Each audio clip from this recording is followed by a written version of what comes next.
Selamat pagi, salam sejahtera untuk kita semua. Pada video kali ini saya akan menjelaskan tentang proyek genom manusia dan aplikasinya. Berbicara tentang proyek genom manusia tidak terlepas dari pembahasan tentang gen, DNA, dan genom manusia, di mana gen merupakan unit terkecil fungsional dan fisik hereditas bagi organisme hidup yang diwariskan dari orang tua ke keturunannya.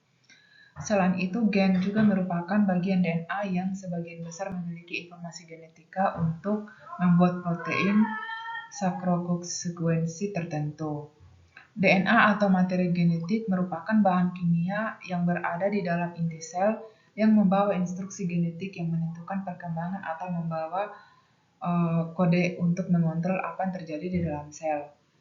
Genom adalah seluruh informasi genetika atau asam nukleat yang dimiliki oleh suatu sel dari makhluk hidup, di mana genom secara fisik terbagi menjadi molekul asam nukleat yang berbeda. Selain itu, genom juga merupakan kumpulan DNA lengkap suatu organisme. Jika kode DNA adalah sekumpulan instruksi yang disusun secara cermat ke dalam gen dan kromosom, maka keseluruhan panduan dari awal hingga akhir disebut gen. Hampir setiap gen, kromosom, dan genom manusia disusun dengan cara yang sama, namun kode DNA-nya yang sedikit berbeda. Pada poin berikutnya itu whole gene sequencing. Whole gene sequencing ini merupakan metode komprehensif untuk menganalisis seluruh genom. Informasi genom berperan penting dalam mengidentifikasi kelainan bawaan, mengkarakterisasi mutasi yang mendorong perkembangan kanker, dan melacak wabah penyakit. Menurutnya, biaya pengurutan secara cepat dan kemampuan untuk menghasilkan data dalam jumlah besar dengan pengurutan saat ini membuat whole genome sequencing menjadi alat yang ampuh untuk penelitian genomik. Meskipun metode ini umumnya dikaitkan dengan pengurutan genom manusia, sifat teknologi pengurutan genom generasi berikutnya yang dapat diskalakan dan fleksibel menjadikan berguna untuk mengurutkan spesies apapun seperti ternak, tanaman, atau mikroba terkait penyakit yang penting secara pertanian. Adapun keuntungan dari whole genome sequencing antara lain yaitu memberikan tampilan resolusi tinggi dari urutan basa-basa genom, kemudian yang kedua menangkap varian besar dan kecil yang mungkin terlewatkan dengan target proses, mengidentifikasi varian penyebab potensial untuk studi tindak lanjut mengenai ekspresi gen dan mekanisme regulasi, kemudian yang berikutnya itu memberikan data dalam jumlah besar dan dalam waktu singkat untuk mendukung perakitan genom baru. Pada poin berikutnya yaitu DNA sequencing.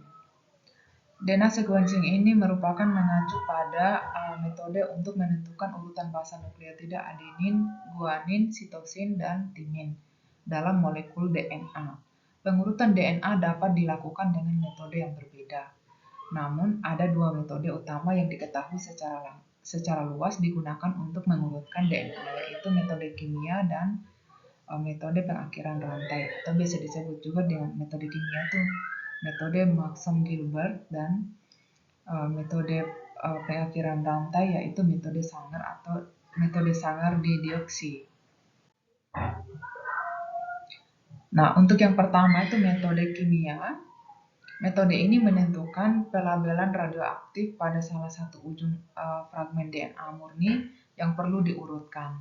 4 reaksi akan dibuatkan termasuk nukleotida berlabel radiolabel masing-masing berbeda satu sama lain. Yang pertama berisi guanin plus adenin, yang kedua berisi guanin, yang ketiga berisi sitosin, dan yang terakhir berisi sitosin dan timin. Perlakuan kimia menghasilkan jeda dalam proporsi kecil di masing-masing dari 4 reaksi. Dengan demikian, serangkaian fragmen berlabel dihasilkan mulai dari ujung yang diberi radiolabel hingga nukleotida yang dipotong pertama di setiap bagian fragmen DNA. Adapun keuntungan dari metode ini, yang pertama, DNA yang dimurnikan dapat dibaca secara langsung. Kemudian yang kedua itu menghasilkan DNA secara efisien. Yang berikutnya dapat digunakan untuk menganalisis struktur asam nukleat dan modifikasi epigenik pada DNA. Adapun yang kekurangannya yang pertama tuh hal ini membutuhkan penggunaan bahan kimia berbahaya secara ekstensif. Yang kedua tuh memiliki teknik yang rumit. Kemudian yang ketiga sulit untuk mengurutkan lebih dari 500 pasangan basa. Dan berikutnya itu sulit untuk melakukan kit DNA pada metode ini. Berikutnya yaitu metode Sanger atau metode pemutusan rantai. Nah, metode terminator rantai adalah lebih hemat dan kamu lebih sedikit bahan kimia beracun dan jumlah radioaktivitas yang lebih rendah dibandingkan metode Maxam dan Gilbert. Prinsip utama metode Sanger adalah penggunaan dideonukleotida trifosfat atau biasa disebut dengan DDNTPS sebagai terminator rantai DNA yang kekurangan 3 OH. Nah, adapun tahapan DNA sequencing ini menggunakan metode Sanger. Yang pertama itu sampel DNA dibagi menjadi 4 reaksi terpisah yang mengandung keempat deoksinukleotida standar dan DNA polimerase serta primer DNA. Kemudian yang berikutnya itu untuk setiap reaksi hanya satu dari 4 reaksi dideonukleotida dan ditambahkan yang mewakili rantai yang mengakhiri nukleotida. Kemudian yang berikutnya itu jika DNA tersebut bertaut, reaksi pada potongan DNA tersebut akan terhambat karena DNA tersebut kekurangan gugus 3 min OH yang diperlukan untuk pembentukan ikatan fosfodiester antara dua nukleotida. Kemudian berikutnya itu fragmen DNA yang baru disintesis dan diberi label denaturasi dengan panas dan dipisahkan berdasarkan ukurannya dengan elektroforesis gel dengan masing-masing dari 4 reaksi dijalankan dalam jalur individual. Berikutnya itu pita DNA kemudian divisualisasikan dengan autoradiografi atau sinar ultraviolet dan dapat dibaca. Kemudian berikutnya itu pita gelap pada suatu jalur menunjukkan fragmen DNA hasil pemutusan rantai setelah kombinasi dideonukleotida. Kemudian berikutnya urutan DNA kemudian akan mudah dibaca dari bawah ke atas. Pada poin berikutnya itu Human Genome Project dan aplikasinya. Proyek genom manusia yaitu penguraian kode genetik yang membentuk manusia. Kode genetik manusia sebanyak 99% itu identik, hanya 1% sisanya yang memiliki variasi, tapi 1% kode genetik inilah yang membedakan satu individu dengan yang lainnya. Pada poin berikutnya itu pentingnya pemetaan genom. Katalog gen tersebut dapat digunakan untuk mempelajari gen-gen tersebut terutama untuk bidang pengobatan dan pencegahan. Yang kedua, proyek genom manusia membuka jalan untuk memberikan deskripsi yang komprehensif mengenai aktivitas molekuler sel manusia dan cara untuk dapat mengendalikannya.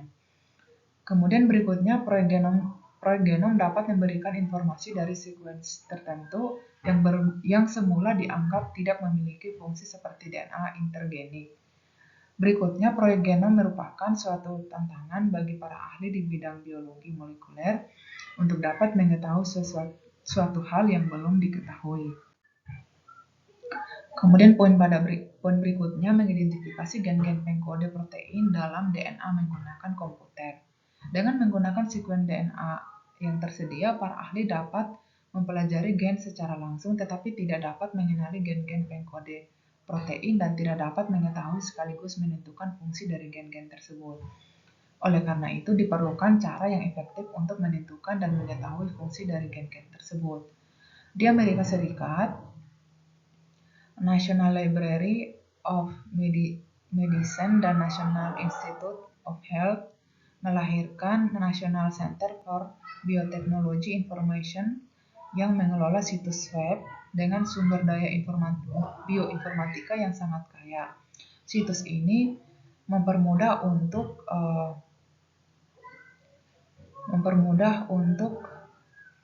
melihat struktur protein 3 dimensi yang telah dipastikan salah satu program lunak yang tersedia di situs web NCBA. Nah, kemudian peran komputer dalam penelitian genomika. Genomika dan proteomika memungkinkan mengumpulkan katalog gen dan protein yang berperan dalam kerja sel, jaringan, dan organisme. Para ahli menggunakan berbagai teknik molekuler untuk menguji antara produk protein.